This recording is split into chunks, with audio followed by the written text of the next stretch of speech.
অন্যদিকে একটা Russell viper সাপ পৃথিবীর তাদের হাত থেকে বাঁচার জন্য দরজা খোলাতে তরুণীদের বাড়িতে ঢুকলো।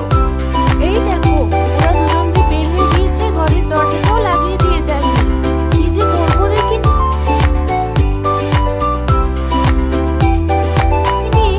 যাই, দরজাটা লাগিয়ে দিয়ে আসি। পানিতে না উঠে আয়, বাঁচে।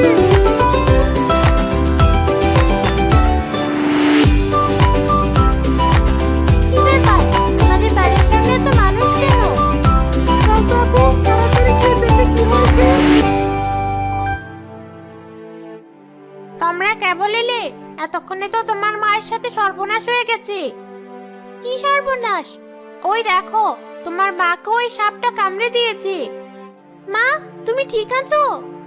তোরা এসেছিস? ওই সাপটা আমাদের ঘরে ঢুকে তোদের মাকে কামড়েছে।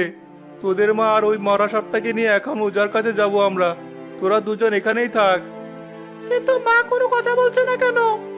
তোর মায়ের অবস্থা বেশি ভালো না, আমাদের হাতে সময় খুব কম। আগে সুস্থ হয়ে আসুক, তারপর যত মন চায় তত কথা বলিস। আচ্ছা বাবা, তোমরা সাবধানে যেও। এবার তাহলে সাপ হাতে করে নিয়ে এসেছিস, খুব ভালো করেছিস। এ তো দেখছি বিশাল ভয়ানক সাপ। তোর বউয়ের বাঁচার সম্ভাবনা খুবই কম। এ কথা বলবেন না ওজা বাবা, অনেক আশা নিয়ে আপনার কাছে এসেছি। আমার ছোট ছোট দুটি ছেলে মেয়ে আছে, ওদের মায়ের কিছু হয়ে গেলে আমরা কিভাবে কি করব? ঠিক আছে ঠিক আছে, আমি দেখছি কি করা যায়। ওঝা সাপ হাতে নিয়ে তন্ত্রমন্ত্র করার কিছুক্ষণ পর তরির মা হঠাৎ চোখ খুললেন। তোমার কি এখন একটু ভালো লাগছে? ভয় পেও না, আমি তোমার সাথে আছি। তুমি সুস্থ হয়ে যাবে, এই উজা তোমাকে ভালো করে দিবে। আমি শুধু এটাই বলতে চেয়েছিলাম যে আমার ছেলে মেয়ে দুটোর খেয়াল রেখো, ওদেরকে কষ্ট দিও না। কিন্তু তুমি হঠাৎ এমন কথা কেন বলছো? কি হলো তোমার? আমার কথার উত্তর দিচ্ছ না কেন? ও আর কোনোদিন কথা বলবে না। মানে কি বলতে চাইছেন আপনি? ও আর এই দুনিয়াতে নেই। না, আমি বিশ্বাস করি না, আপনি মিথ্যা বলছেন। এ হতে পারে না। ভাই শক্ত হন, আপনার দুটো ছেলে মেয়ে আছে, আপনি ভেঙে পড়লে ওদের কি হবে? তরি আর রতন বাড়িতে তাদের মায়ের জন্য অপেক্ষা করছিল। তাদের বাবাকে মনমরা হয়ে একা বাড়ি ফিরতে দেখে তারা বুঝে গেল তাদের মা আর কখনোই বাড়িতে ফিরে আসবে না। রতন, কোথায় যাচ্ছিস? গ্রামে নাকি আরেকটা রাসেল ভাইবার ধরা পড়েছে, ওটা মারতে। রাসেল ভাইপারের নাম শুনলেই ওটা মারার জন্য তুই পাগল হয়ে যাস কেন? তো কি করব? এই সাপের কারণে মাকে হারিয়েছি আমি। আমাদের গ্রাম থেকে এই সাপ দূর না করা পর্যন্ত আমি থামবো না।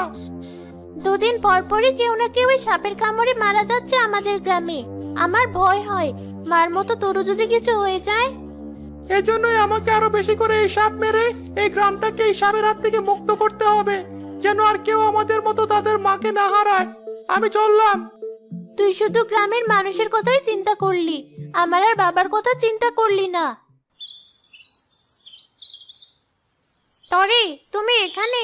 শহরের হাসো আমাদের সবাইকে তার বাড়ি ডেকেছে, কি যেন জরুরি কথা বলবে। তুমিও আমার সাথে চলো। আচ্ছা চলুন। আমি এই গ্রামে আসার পর থেকে দেখছি যে বর্ষায় এই গ্রামে রাসেল ভাইপারের উৎপাত অনেক বেড়ে গেছে। এমনকি ইতোমধ্যে অনেকে তাদের প্রিয়জনকে হারিয়েছে। আমি আজ এর থেকে বাঁচার একটা উপায় জানাতে এসেছি আপনাদের। কি উপায়? আমি খেয়াল করেছি, কাউকেই সাপ কামড়ালে আপনারা তাকে হাসপাতালে না নিয়ে ওজার কাছে নিয়ে যান। এটা করা একদমই ভুল। এ কারণে আপনাদের গ্রামে রাসেল ভাইপারের কামড়ে একজনও বাঁচেনি। কি অদ্ভুত কথা! সাপে কামড়ালে ওজার কাছে নিয়ে যাব না তো কার কাছে নিয়ে যাব? জেলা বা উপজেলা সদর হাসপাতালে। সেখানে অ্যান্টিভেনম এবং অভিজ্ঞ চিকিৎসক রয়েছেন। তারা রোগীকে সুস্থ করে তুলতে পারবেন, যদি অল্প সময়ের মধ্যে তাদেরকে হাসপাতালে নিয়ে যাওয়া যায়। আমাদের গ্রামের ওজার কারণে শত শত মানুষ না মরে গুটি কয়েক মানুষ মরেছে এখনো। ওজার মতো ক্ষমতাবান ব্যক্তি যদি সাপের কামড়ের রোগীকে ঠিক করতে না পারে, আর কেউ পারবে না। এই চলো সবাই, শুধু শুধু আমাদের সময় নষ্ট করলাম এখানে এসে। হ্যাঁ হ্যাঁ চলো। গ্রামের বাকি লোকদের সাথে তরিও সেখান থেকে চলে গেল। অন্যদিকে রতন সেই রাসেল ভাইপারের মুখোমুখি হয় সাপটা মারার জন্য। তাদের একটা কেউ ছাড়বো না আমি, তোদের বংশ নির্বংশ করে ছাড়বো। সাবধানে রতুন, নয়তো সাপটা তোমাকে ছবল দিতে পারে। আমাকে ছবল দিবে? এই ছোট সাপটাকে তো আমি আমার পা দিয়ে পিষে ফেলতে পারবো। দাঁড়াও, এই কাজ করো না।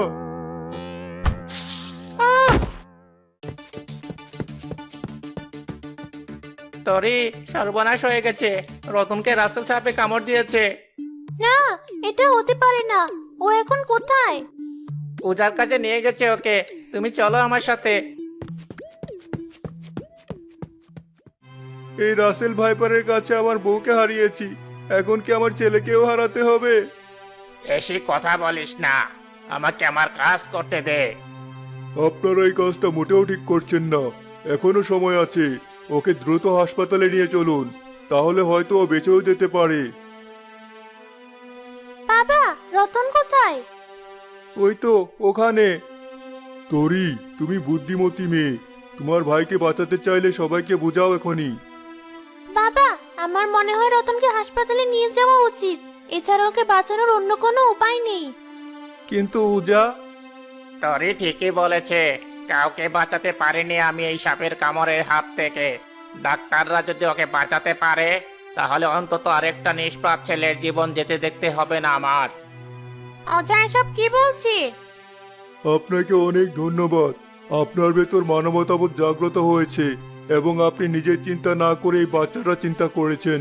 সবাই দ্রুত চলুন, আর দেরি করা যাবে না। রতনকে তাড়াতাড়ি হাসপাতালে নিয়ে যাওয়া হলো। ডাক্তাররা দ্রুত তার চিকিৎসা শুরু করলেন।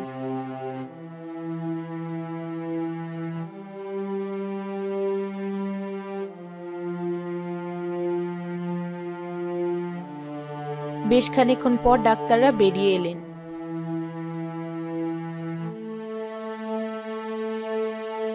কি অবস্থা ডাক্তার সাহেব? আমার ছেলে কি এখনো? আপনার ছেলের বিপদ কেটে গেছে, ও এখন সুস্থ আছে। তবুও যদি হঠাৎ ওর অবস্থার কোনো পরিবর্তন হয়, সেজন্য ওকে চেক আপে রেখেছি। আপনারা চাইলে ওর সাথে দেখা করে আসতে পারেন। আপনাকে অনেক ধন্যবাদ ডাক্তার সাহেব। আয় তরি, তোর ভাইকে দেখে আসি।